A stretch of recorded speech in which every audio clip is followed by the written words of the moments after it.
35 diners have been hand-picked through the Colm Hayes radio show on 2FM.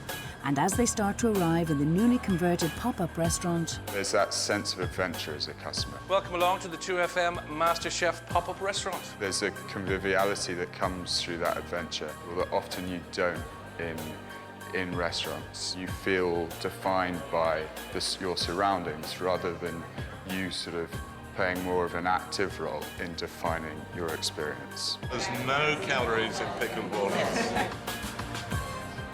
A lot of the people here have eaten in the strangest and most exotic locations, and we brought them here, so we're thrilled. And they're foodies as well. We checked their credentials. They all know their food.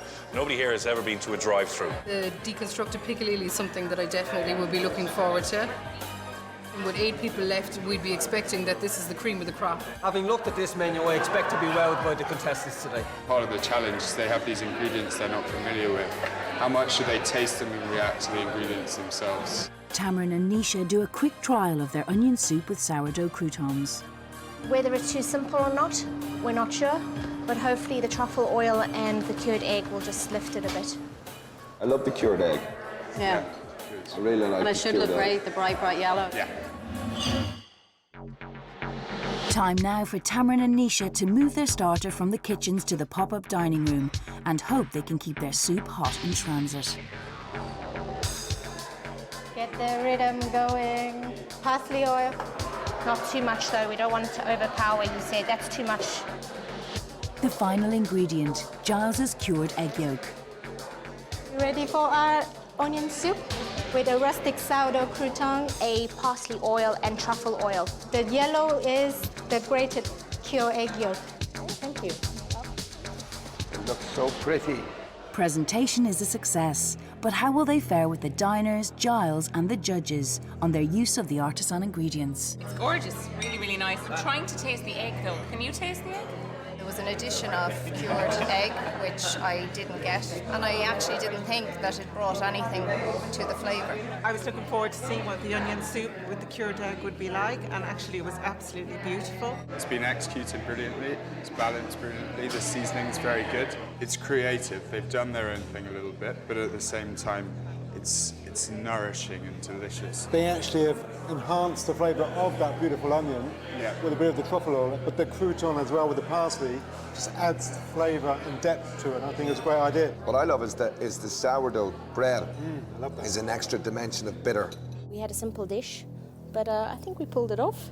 Yeah. We were really pleased with the flavour of the dish and the end result. They showed when to leave it alone. That's really important. That shows real skill to me. That shows a food brain, and that's what we're looking for. It shows confidence, I suppose, to be able to do that, to keep it a bit simple, keep it all about the flavour. Now for the second course, the sea trout. Brian and Sinead had a clear idea what they were doing with the fish, but earlier Dylan questioned how they were garnishing it. We're just taking the bones out now. It's been cured in lemon and coriander and lime and salt and sugar. So it's going to be eaten raw as it is, and we're going to be serving that with our deconstructed piccalilli. I don't think he's had enough time to properly cure that. So what we're going to be doing is eating raw fish. It's just not enough time. The trout was so fresh, basically, that to cook it nearly would be a sin. Along with the cured fish, they're also planning on serving deep-fried fish skins. Want to try that? Spot on, Sinead, those are lovely. Keeping calm, we've a hell of a lot of jobs to do, but we're holding it together until the last minute. Where's the rest of the sauce? I don't know, it's not empty. This bowl has been scraped out somewhere. Oh, you're I didn't do it, though. Cooking for anybody, it's a pressurised environment, and cooking for a room full of people must be particularly stressful. So I'm glad it's them in the kitchen and not me. Time now for Brian and Sinead to move all their ingredients across to the pop-up. Having run out of time, they haven't done a trial assembly of their dish. So the first thing that's going on is the sauce. Didn't realise we were going to be plating up in front of everybody. So we're like, uh-oh. How many bits of green bean have we got? 3 pieces per person. 2. We had a vision that they might hide us away somewhere in the dark corner, but like we were plating in up to practice. View, no, we're straight in front of them. Maybe that's too much, is it? No. Just let them fall. Sorry, you go ahead. Chop, chop, yeah. 3 pieces of fish.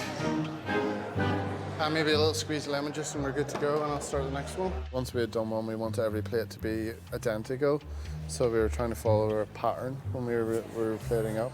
Formed a little sort of production line where we had 7 plates, and Sinead would put one element and I would be behind, and then we'd work our way back around again.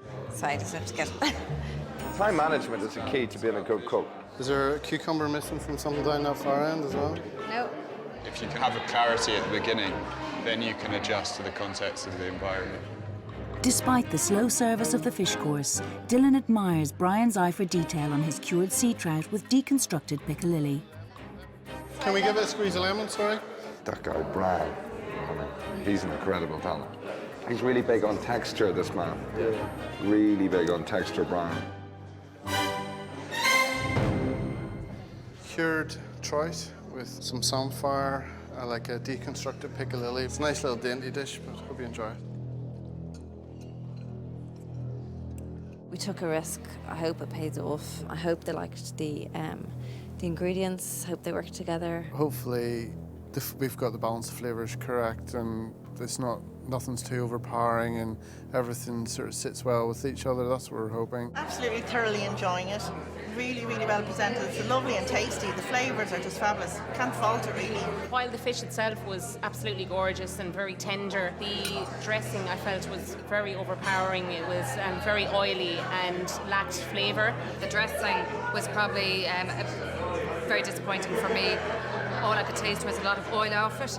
And just as I'm tasting this, I'm just getting this a little bit too much oil. I'm turning into a critic. Trout's turned out great, hasn't it? Didn't it? Amazing. Yeah. I'm so glad they didn't cook that fish. Yeah, this was one of the most worrying ones, I think, just because the amount of ingredients that they were talking about. But it's pretty seamless. I think I got more satisfaction out of this course, definitely. Much more interesting. The sense of care in it and the presentation really just made me interested before I even started tasting it. Worth every second.